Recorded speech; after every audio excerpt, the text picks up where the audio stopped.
राम राम दोस्तों, कैसे हो। मैं आज आपको एक हंसी मजाक की कहानी बताऊंगा। कहानी बहुत अच्छी है, आप लोग ध्यानपूर्वक सुनिए। दोस्तों, कहानी है एक अनपढ़ जवाई की कहानी है। दोस्तों, एक अनपढ़ आदमी अपने ससुराल अपनी पत्नी को लेने के लिए गया था।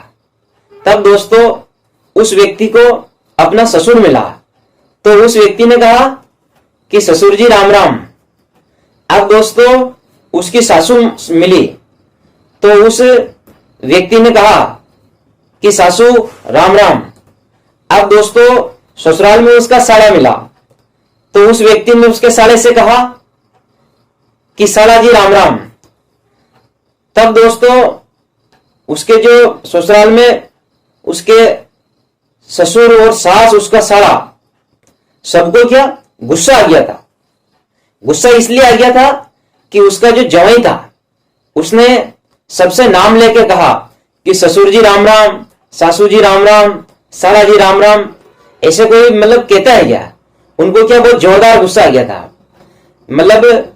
फिर भी उन्होंने उसके जवाई को कुछ नहीं कहा और खाना वाना खिलाया और उसको सुला दिया।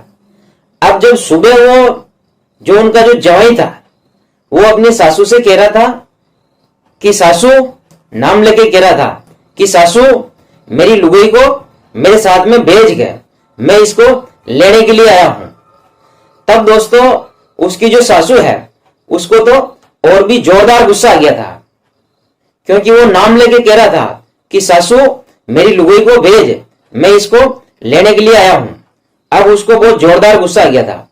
तब दोस्तों, उसके ससुर जी ने कहा कि आप ऐसा करो, अभी तो हमने जो हमारी लड़की है उसके कपड़े सिलने के लिए दर्जी के यहां डाल रखे हैं, आप 15 दिन बाद में आना और उसके बाद आके ले जाना। अब दोस्तों, वो जो अनपढ़ जो लड़का था वो तो आइए अपने गांव आ गया था। अब कुछ दिनों बाद उसका जो ससुर था, लड़की वाला, उस लड़की वाले ने लड़के वाले के जो पिताजी हैं उसके यहां समाचार भिजवाए और लड़के वाले के पिताजी से कहा, लड़की वाले के पिताजी ने, उनके भाई जी ने कहा लड़के वाले को, उसके पिताजी को कहा कि आप ऐसा करो, आप अपने बेटे को थोड़ी उसको अक्ल दोगे, उसमें बोलने की अक्ल नहीं है, और थोड़ा तजुर्बा सिखाओगे उसको, तब मैं मेरी लड़की को भेजूंगा। अब दोस्तों, ये बात उस अनपढ़ व्यक्ति के पिताजी ने सुनी। तब उन्होंने देखा कि यार वास्तव में अपने जो बेटा है उसमें अक्ल नहीं है, अक्ल नाम की कोई चीज नहीं है, इसने वहां बदतमीजी की होगी, इसलिए उन्होंने लड़की को नहीं भेजी। बाकी भेजी तो बहुत अच्छे आदमी हैं, वो तो एक बार में भेज देते हैं। तब उन्होंने लड़की जो लड़का था उसके पिताजी ने कहा कि भाई कोई बात नहीं, ठीक है, मैं इसको तजुर्बा सिखाता हूं। अब दोस्तों, वो जो अनपढ़ व्यक्ति है उसके पिताजी गए एक प्राइवेट स्कूल में, और प्राइवेट स्कूल में जाके और वहां के मास्टर साहब से मिले, और मास्टर साहब से मिलके और मास्टर साहब से कहा कि मास्टर साहब, मेरा एक लड़का है, उसमें अक्ल नहीं है, उसमें तजुर्बा नहीं है, वो अनपढ़ है, आप ऐसा करो, उसको रंग ढंग सिखाओ, उसको तजुर्बा सिखा दो, कितने रुपए लेंगे आप? तब दोस्तों, मास्टर साहब ने कहा कि मैं 1 महीने के 3000 रुपए लूंगा और उसको एकदम ट्रेंड कर दूंगा, एकदम खिलाड़ी बना दूंगा उसको। तब उसके पिताजी ने कहा अनपढ़ व्यक्ति के, ठीक है मास्टर साहब, आप रुपया 3000 लेना, लेकिन उसको इतना टैलेंट कर देना कि कभी कहीं जाए तो वो बदतमीजी से बात न करे। तो मास्टर साहब ने कहा ठीक है, आप कल से उसको मेरे यहाँ पढ़ने के लिए भेज देना। अब दोस्तों, वो जो अनपढ़ लड़का है वो मास्टर जी के यहाँ पढ़ने चला गया।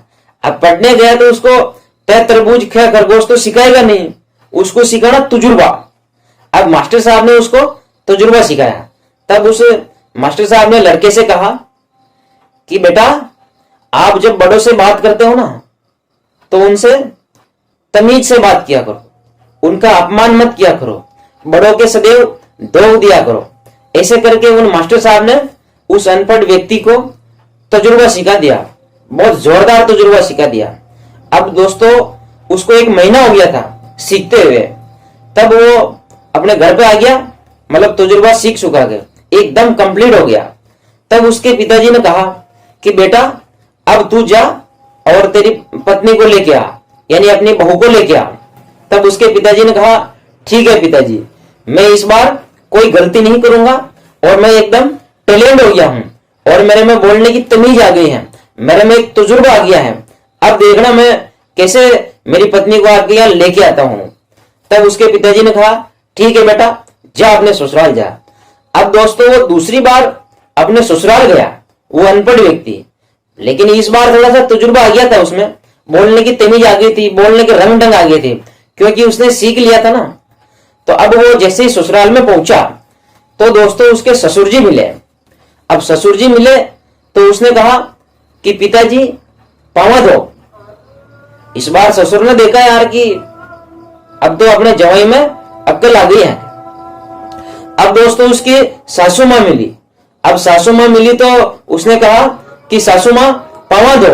अब उसने पावा दो दी तो उसकी सासू को लगा कि अब तो मेरे मतलब जवाई में अक्ल आ गई है।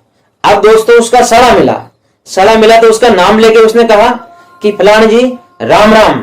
तो उसका साला ने देखा यार इस बार तो मेरे जीजाजी में बुद्धि आ गई है और बहुत तमीज से बोल रहे हैं और अच्छे से बात कर रहे हैं। तब उनको रात भर रुकाया, खाना वाना खिलाया, पूरे परिवार वाले सब खुश हो गए थे क्योंकि वो तमीज से बात कर रहा था। अब जैसे ही सुबह हुई तब दोस्तों उस जवाई ने मतलब उसको भी उसने कहा कि मैं मेरी पत्नी को लेने के लिए आया हूं।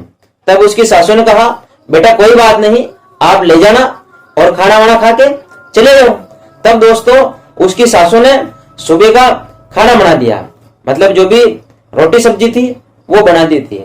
अब दोस्तों वो जो सब्जी मतलब जो खाना खाने के लिए बैठते हैं, तब उसकी सासू ने कहा अपने मतलब जो उसका साला था उससे कहा कि बेटा पावना को बुला ले और ये रोटी साग लगा दे। तब उस जो अनपढ़ जवाई था उसने कहा था कि सासू मां रोटी साग नहीं लगा दे, ऐसे बोलो कि मेरे लिए खाना लगा दे। तब उसकी सासू ने कहा कि पावना जी मेरे से गलती हो गई है और इस बार तो आप में बहुत बुद्धि आ गई है, क्या बात करते हो आप, कोई बात नहीं खाना लगा देते हैं। तब उसकी सासू ने उनके लिए खाना लगा दिया। अब दोस्तों उसका साला और जीजा दोनों साथ में खाना खा रहे थे। तो अब जीजे की कटोरी में सब्जी खत्म हो गई थी। तब साला ने अपनी माँ से कहा कि माँ मेरे जीजा जी को साग डाल दे। अपन बोलते ना भाई कोई मेहमान आते तो भाई इनको साग डाल दो। अब दोस्तों उसके जो मतलब जो उसकी जीजा जी थे उसने कहा अपने साला से कि साला जी ऐसे नहीं बोलते हैं। तब उसके साला जी ने कहा कि जीजा जी तो कैसे बोलते हैं। तब दोस्तों उसके जीजा जी ने कहा कि साला जी ऐसे बोलो कि माँ सब्जी डाल दोगे। तब उसके साला जी ने कहा कि जीजा जी हमारे से गलती हो गई है, अच्छी बात है आप कह रहे हो तो मैं ऐसे बोल देता हूं। अब दोस्तों उसके जो साला जी थे उसने कहा कि माँ जीजा जी को कटोरी में सब्जी डाल दो। तब उसका साला भी खुश हो गया और उसकी सासू भी खुश हो गई कि इस बार तो मेरे पावने में बोलने के ढंग आ गए हैं, अक्ल आ गए हैं। तब दोस्तों उन्होंने खाना वाना खाया और अब वो कह रहे थे उसकी सासू कि बेटा पानी पी ले। तब उसका जो जवाई था उसने कहा था कि सासू माँ पानी नहीं बोलते हैं, इसको वाटर बोलते हैं। तब उसने कहा कि वाटर बोलो इसको। तब उसने कहा कि ठीक है, वह उसको पानी वानी पिला दिया, ये सब करवा दिया। तब अब जब वो जाने की तैयारी हुई तब वो क्या है कि वो जो अनपढ़ था अब थोड़ी बहुत तो मतलब लखन तो वैसे आ ही जाते हैं ना यार कि भाई ठीक है पढ़ा लिखा है तो भी क्या हुआ, थोड़े बहुत तो मतलब हरकत तो करते ही हैं। तब उसने क्या किया था, उसकी सासू माँ से कहा कि डोगरी कि मेरी बात सुन ले, अभी तो मैंने साग को सब्जी ही बोला है, अभी तो मैंने साग को सब्जी ही बोला है। जब मैं खीर को कुछ और बोल दूंगा ना तब क्या होगा। तब उसकी सासू माँ ने देखा कि अब तो आप में बुद्धि आ गई है और आप में अक्ल आ गई है। आप ऐसा करो पावना जी मेरी बच्ची को ले जाओ आपके साथ में और खूब अच्छे से रखना। और सासू भी इस बार नाराज नहीं हुई और वो खुश हो गई थी। तब उसकी सासू ने उसको जो उनकी बेटी थी उनके साथ में भावना के साथ में भेज दी थी। दोस्तों ये हंसी मजाक का चुटकुला है, आप लोग हंसो और खूब मस्त रहो। वीडियो को लाइक करो, शेयर करो और सब्सक्राइब करो और दोस्तों कमेंट भी किया करो। धन्यवाद दोस्तों।